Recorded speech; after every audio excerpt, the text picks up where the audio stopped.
Confesso que não fico tão animado quando vejo uma palavra importante ficando na moda, se banalizando. E o mundo da tecnologia é um dos cenários que mais se repetem essas situações. É computação quântica, inteligência artificial, indústria 4.0 e assim por diante. Algumas dessas palavras geralmente são usadas repetidamente sem muito sentido. E recentemente tem se falado muito da Web3 ou Web 3.0. Então decidi mergulhar nesse assunto. Nesse vídeo aqui eu quero fazer uma análise sincera do que de verdade significa Web3 e como você pode hoje fazer parte dessa revolução e retomar o controle dos seus dados. Eu sou Vitor Pio e você está no Privacy Map.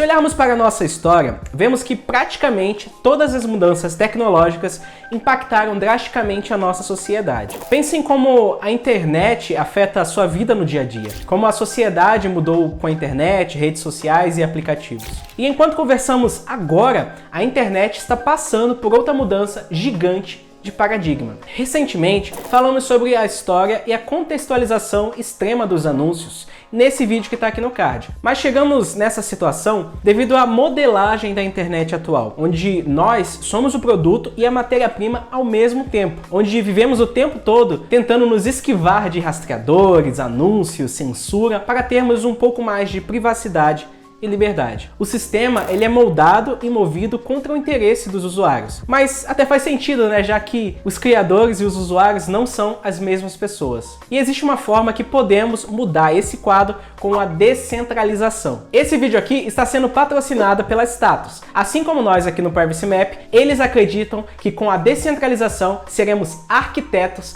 da nossa própria internet, a Web 3.0. Mas antes de você começar a participar ativamente dessa revolução, vamos comentar sobre a história da internet e como você é condicionado a não ter controle dos seus dados. Web é um termo que significa o uso de aplicações e serviços na internet por navegadores. Conhecida como web estática, a Web 1 foi criada nos anos 90. Podemos dizer que ela foi a primeira geração da internet, onde só os desenvolvedores dos sites podiam publicar os conteúdos. Na verdade, a expressão criador de conteúdo nem existia, já que o conhecimento nessa época ainda era muito centralizado e grande parte dos usuários eram leitores. A maioria dos sites tinha apenas conteúdo informacional e pouco interativo. Os conteúdos dos sites eram carregados diretamente do file system dos servidores, ou seja, do sistema de arquivos. E o HTML proposto por Tim Berners-Lee estava se estabelecendo e com a sua popularização, os primeiros sites começaram a surgir. Podemos destacar o início da Web 2.0 com o uso do JavaScript para tornar a navegação mais interativa. Com o JavaScript, o Google iniciou a corrida pela responsividade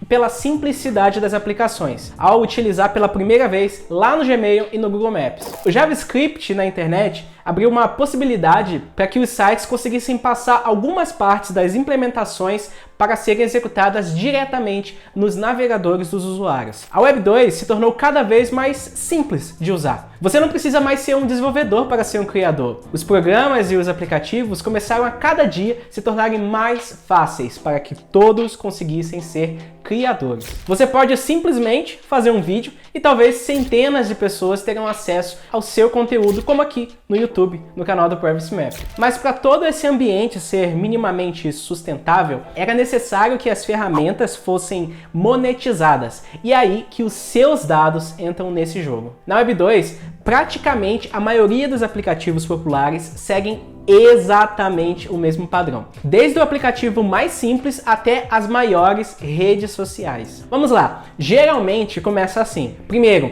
a empresa lança um aplicativo. Aqui eles não estão preocupados inicialmente sobre a monetização. O intuito é focar no crescimento e garantir que seus usuários estejam engajados com a plataforma. 2. A plataforma investe o máximo em exposição para aumentar a sua base de usuários. O intuito aqui, como o primeiro, é continuar crescendo, mas de uma forma muito mais agressiva. E o terceiro passo é justamente a monetização. Como muitas dessas empresas precisam gerar retorno para os primeiros investidores, na maioria dos casos, não é possível esperar por um crescimento sustentável. Muitas optam por dois caminhos: anúncios ou venda de dados. E é aqui que você é condicionado para não se importar com seus dados. A regra do jogo é que os anúncios e todo o rastreamento convertam em mais cliques e, consequentemente, mais receitas. Me lembra até do caso que comentamos no último vídeo, né? Que o intuito não é pagar por clique, mas sim por ação. E eles aqui não se limitam somente ao rastreamento. A maioria dos sites e aplicativos da Web 2, como Google, Facebook e Twitter, fazem de tudo para que você entregue mais e mais dados para anúncios personalizados. O rastreamento e a centralização dos dados é um dos fundamentos para o funcionamento da web como conhecemos e usamos hoje. Além disso, se olharmos para a segurança da Web 2, vazamentos de dados acontecem assim várias vezes. Mas você já se perguntou por quê? Tudo isso acontece devido à centralização. Você verdadeiramente não tem controle sobre os seus dados e como eles são armazenados. Um outro problema que acontece por causa da centralização é a falta de resistência à censura. Não é novidade que diversos governos já fecharam empresas, suspenderam perfis ou contas bancárias porque as pessoas estavam expressando opiniões contrárias à sua propaganda. E, infelizmente, com o uso dos serviços centralizados, fica muito mais fácil para que os governos consigam intervir, controlar ou cancelar um aplicativo como eles acharem assim conveniente. Com os bancos também acontece a mesma situação. Como todos são digitais hoje em dia e precisam respeitar diversas regulações de agências centralizadoras, governos, por qualquer motivo, podem intervir, quebrando o sigilo bancário ou encerrando contas. Ou eles também podem apenas, do nada, limitar o acesso ao seu dinheiro por períodos de volatilidade, inflação ou qualquer outra coisa extrema para o governo. E a Web3 busca resolver esse problema repensando fundamentalmente na forma como arquitetamos os aplicativos e como nós, usuários, pessoas, interagimos com eles. E antes de falarmos sobre a Web3 em si, cara, deixa seu like aqui embaixo porque você vai ajudar demais esse canal a levar mais privacidade para as pessoas. Bota na sua cabeça isso aí, cara. Web3 é sobre descentralização. Através da blockchain, essa mudança de paradigma faz com que os sistemas sejam criados e funcionem por conta própria, sabe? Através de contratos inteligentes. Com a blockchain, os aplicativos descentralizados, nós podemos ter uma internet verdadeiramente descentralizada, que possibilite o anonimato de verdade e garanta mais privacidade aos usuários. E você deve estar se perguntando, Pio, como ela funciona? Tá bom, vamos lá. Na Web3, as empresas não vão mais usar servidores centralizados para armazenar os seus dados. E também você, que é desenvolvedor, poderá criar um aplicativo totalmente descentralizado que não precisa de um banco de dados convencional, como PostgreSQL, MySQL e assim por diante. E outra coisa é que os serviços podem autenticar os seus usuários pelas chaves deles sem coletar e armazenar dados pessoais das pessoas. Ou seja, os dados trafegados são criptografados e a decisão de compartilhar as informações com aplicativos ou terceiros passa a ser estritamente do usuário. E por termos a blockchain como base da Web3, para interromper o funcionamento de um ambiente distribuído, cara, leva muito esforço e tempo. E isso, assim, é muito positivo porque a distribuição e a descentralização trazem uma forte resistência à censura. E outra coisa, se olharmos para os sistemas que já existem hoje, que não podem ser interrompidos de alguma forma,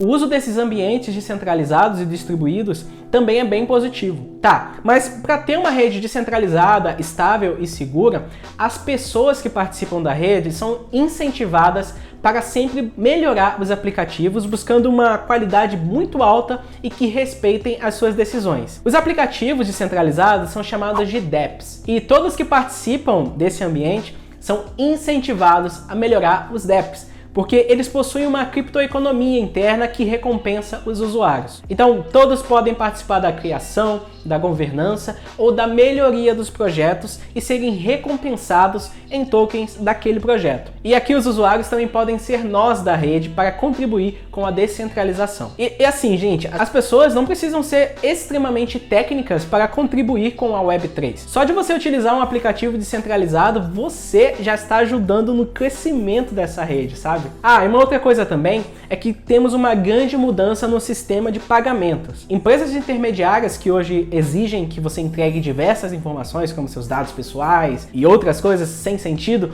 não existirão nesse novo cenário. Os pagamentos recebidos em um token X podem ser convertidos em uma exchange descentralizada sem o fornecimento de nenhum dado pessoal. E chega assim de pagar altas taxas em pagamentos internacionais, porque na Web3 tudo pode ser feito em alguns minutos. E não sei se você percebeu, mas com isso iniciamos uma criptoeconomia descentralizada de tokens. Então, se uma pessoa quiser construir um aplicativo que resolva um problema real e precisar de investimento, ela pode lançar os seus tokens no mercado para que pessoas e mais pessoas que acreditam naquele projeto podem investir e até mesmo votar com seus tokens em possíveis mudanças. E aqueles investidores que entrarem no começo podem ter a sua saída no futuro de uma maneira muito mais aberta. E como os dados da blockchain são completamente públicos e abertos, as pessoas que comprarem têm total transparência sobre o que está acontecendo. Isso é bem diferente do mercado de ações, né? Onde as empresas são centralizadas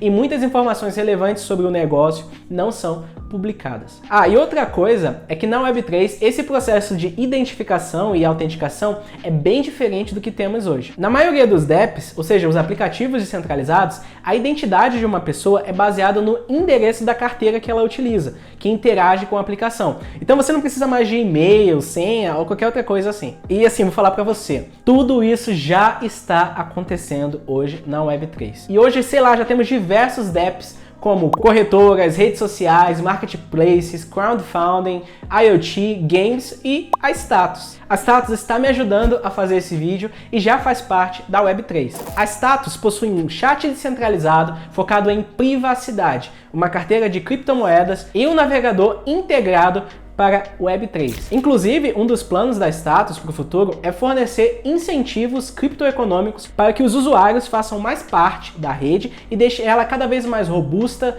descentralizada e distribuída, e mais resistente à censura. Cara, se você não entendeu ainda, na Web3 todos nós somos arquitetos.